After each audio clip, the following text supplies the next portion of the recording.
Very good afternoon. I think everyone settled now.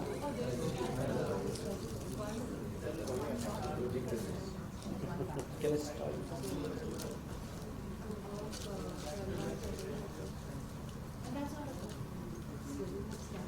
First of all, thank you very much for this wonderful opportunity to present in such a elite group. Especially, my special thanks goes to Dr. Venkatesh Udupa sir for mentoring me through this, and to the organizing committee.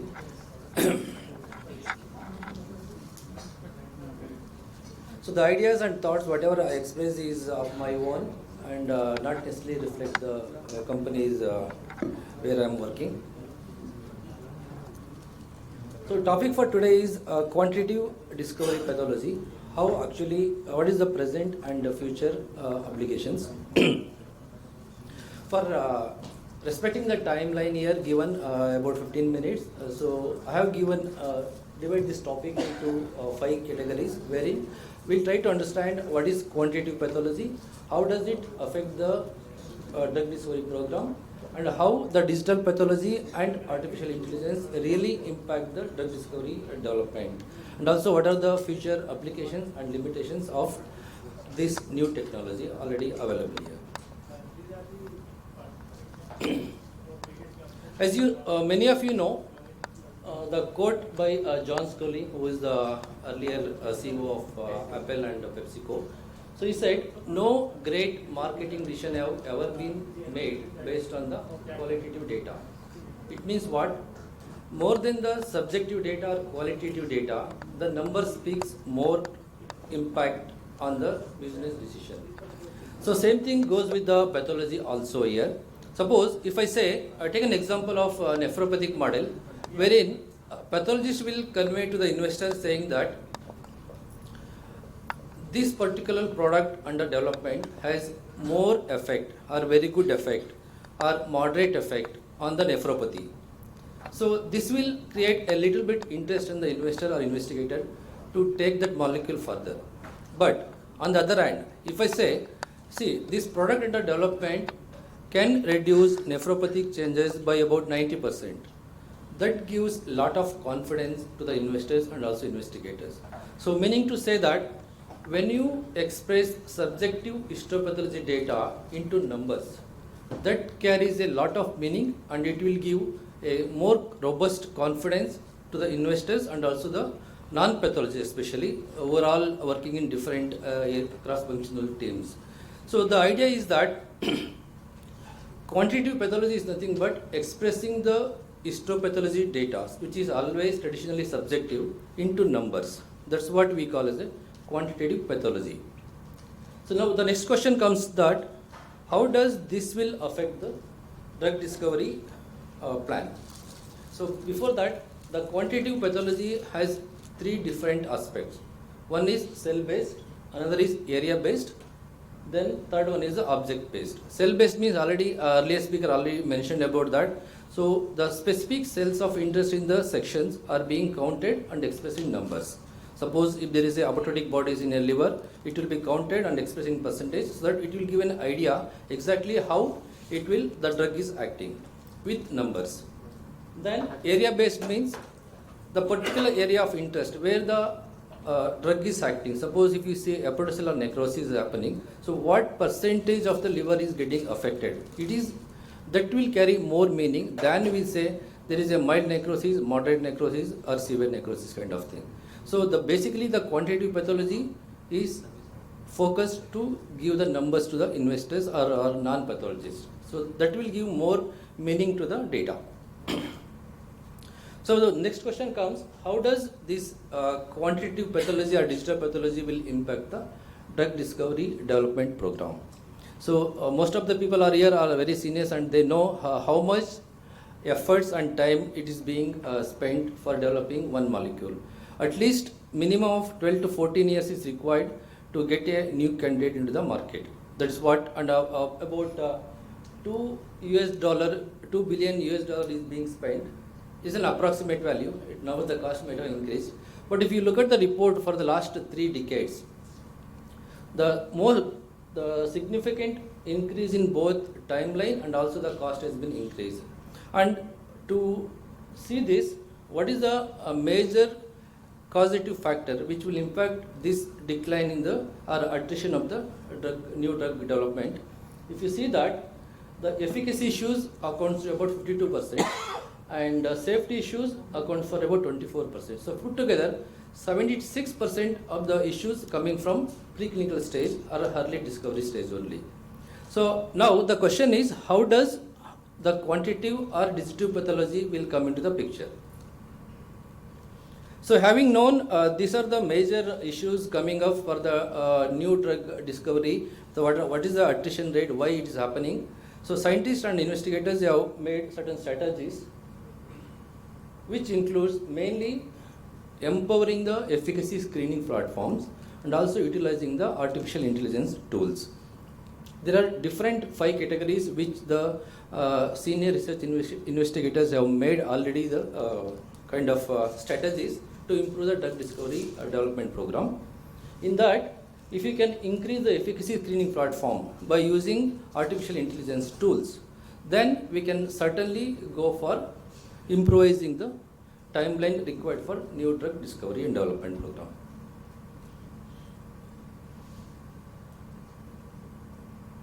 So having known the background of this, why the quantitative pathology is important and how it is impacting the drug discovery development, there are already many players in the market. Dr. Vaz already showed so many market leaders which are already being produced for AI pathology and also the discovery tools.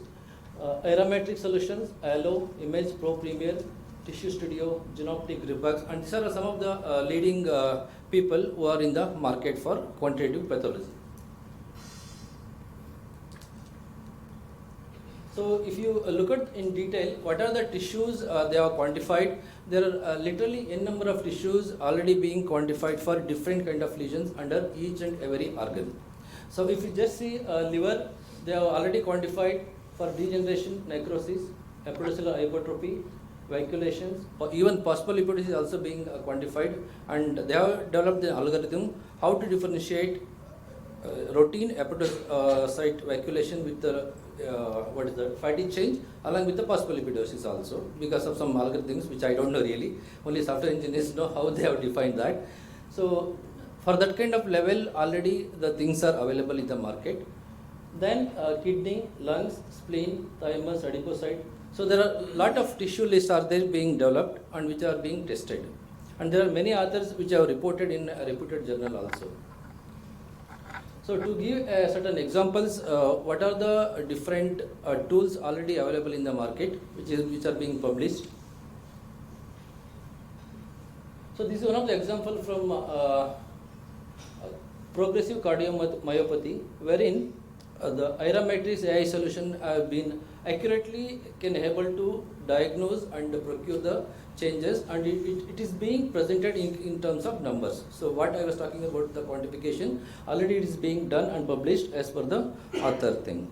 Then another example is for liver vacuolations. The left one what you see under HND, these are the vacuolations, sorry. And same thing on right side, you can see the colored area wherein accurately the software what is again AIRA Matrix AI they have used. Very accurately they have taken the vacuolations, leaving alone the sinusoidal space. So that is the level of accuracy they have been achieved, and this is how it is as per this Ramot et al. 2020, 4 years back they published this article. So it is very well published.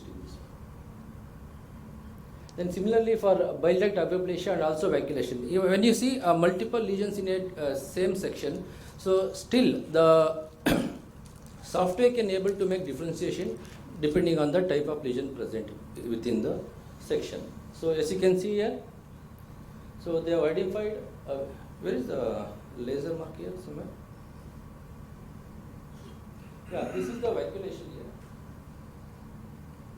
So this is being captured by the coloration, what you see here.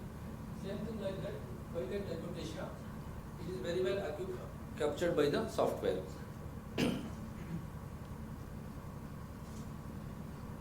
Similarly, another software, Allo analysis, where they also able to quantify liver changes called vacuolations, the regeneration, necrosis, and bile duct hyperplasia. When you see this side, the quantification by grading is by the pathologist, and that is one by the software, which is being represented in terms of numbers and also by the graphical picture. Similarly, for kidney, we have a nephropathic model here. So same thing, nephropathy means it's a group of lesions which contains dilatation of the tubules, basophilic tubules, presence of cast, degenerating tubules. Everything is nicely captured by the software and is being represented by the numbers. So this kind of thing will boost confidence for a pathologist and also for the investigators, wherein even the software with the multiple lesions present within the slide can able to pick it up and show it in terms of numbers. Of course, at the end it will be evaluated by the pathologist also just to see the accuracy. But already it is proven that the software can do a lot of things more than the personal manual intervention.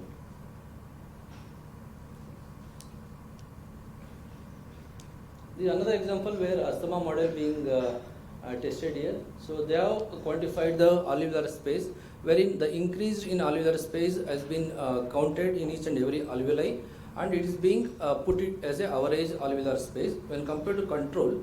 So there is an increase in the alveolar space. So again, the accuracy level is too high, saying that there is no doubt in the machine learning technique. Similarly, for the lung fibrosis, they can able to quantify and represent it by numbers. Then another example for immunotoxic agents, wherein they will affect the lymphoid organs. So there you can see the marginal zone, different areas, white pulp, red pulp, everything will be counted in terms of area and it can be presented. When you see immunosuppressive agents, the reduction in the size of marginal zone and other areas will be very accurately reflected. So these are some of the example I showed you already, which is present, which we need to take it further. Another example to identify the adipocytes. Now, the current need which I am going to propose to the people, even for AIRA Matrix also, what we don't have is that there is a huge demand or a huge requirement for a neurotoxicity assessment, wherein we do the analysis with automated software is there, but still manual intervention is required here.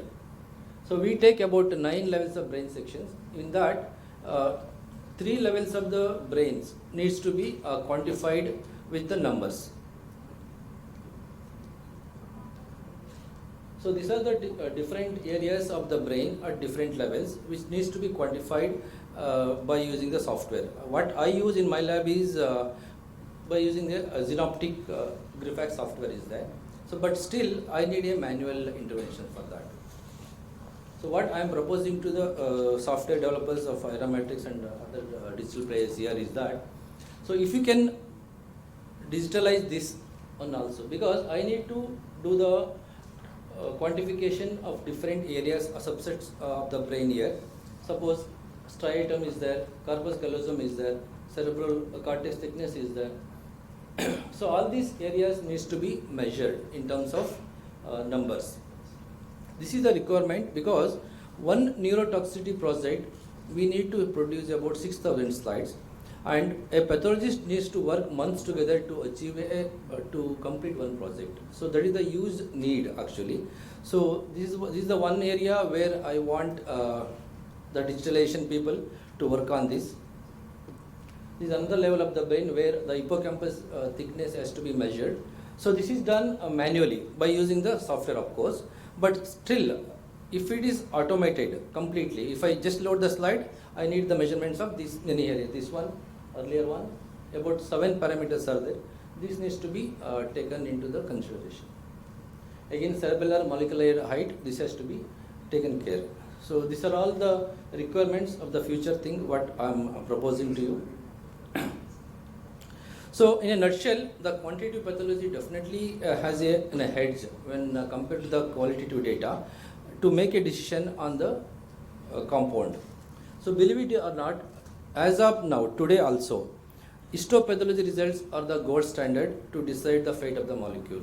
You may talk on genomics, proteomics, whatever it is, but at the end of the day, when you see the structural changes are happening due to the compound, that is the ultimate thing. That's why we call it as a gold standard for any data, apart from the other molecular data, mechanism and all. But still, when I see changes in the liver, changes in the kidney, affecting or reducing by the drug, that is an ultimate thing. So if we can work on this, that will be a great thing further. So the future application and challenges in this area is that, as you could see, there are many organs and many lesions already developed software is there to quantify and also identify. But still, some are based on the special staining techniques. So they will capture only the, suppose immunohistochemistry is there, so they will capture only those kind of images and all, and they will put it in numbers. But what I am proposing to the people here is that you need to work more on H&D stains. That is the basic staining technique, H&D. So by using H&D staining technique, if you could able to quantify or identify all type of lesions for each and every organ, then that is the game changer for this industry, especially for digital pathology and AI. So that is going to be a lot of help to the industry for the pathologist also. But at the end of the day, of course, this software is not a versatile thing. Still, we need an experienced pathologist to certify that yes, it's really working. So next years to come, my proposal is that you need to work more on H&D based stain slides. And one more thing I said about the neuropathology assessment. Therein, still, I have not seen any article saying that we could able to measure different areas of the brain or quantify that. So as of now, I don't know. That is one of the need to do that. It's a major, actually the morphometry is a regulatory requirement. As per YCD 426 and 443, developmental neurotoxicity, it is a major requirement. So the accuracy level is that even whatever slides we take for the morphometry, those pictures need to be printed and put it as a raw data, because they will come and check for the homologous nature of the slides. So that is the requirement of the guideline currently, and we simply cannot take some images and make the measurements and give the data. Not so. So regulatory demands that whatever images you have taken, measurement made, that needs to be printed and put it as a raw data, as a support. So that is the accuracy level they need. Suppose if the digital image kind of thing, what is happening nowadays, so if they take up this challenge and do that, it will be a very good thing for us. That's all about from my hand. Open for a session. Thanks for your attention. These are the references I used. And I acknowledge the support given by management of Bioneeds and also my team Pathology. Thank you and all. Thank you, Doctor. Doctor, yeah. Hold on the dais. Let's check if people have questions for you. I think I'm on time. Yeah, absolutely. Thank you for that. Actually, I just wanted to let you know that we already have a similar solution for the identification of various subsites in brain section. For identification, yeah. For quantification, you have the whatever. For the quantification, we have done this single cell necrosis in each individual subsites, and the evacuation found corresponding to that particular subsite. So that solution comes for the subjective evaluation. There are two things in neurotoxicity assessment. One is the subjective evaluation to identify any degeneration, necrosis, and proliferation kind of thing. What you said is correct. For that, you already developed. The another aspect of the neuropathology assessment is that we need to have the measurement for specific areas like hippocampus area need to be measured, and corpus callosum needs to be measured. The cortex has to be measured. Cardiac putamen has to be measured. That kind of thing I have not seen. That's why I just proposed that. You can have a look at our demo. We have the solution. Great, yeah, that will be nice actually, because that will solve a lot of problem for the people. It is a labor-intensive and techno-intensive kind of job, especially if you take the neurotoxicity project. It's very, very laborious thing. I told you about 6,000 slides we need to produce for one project itself. That's it. Thank you. Thanks for the information.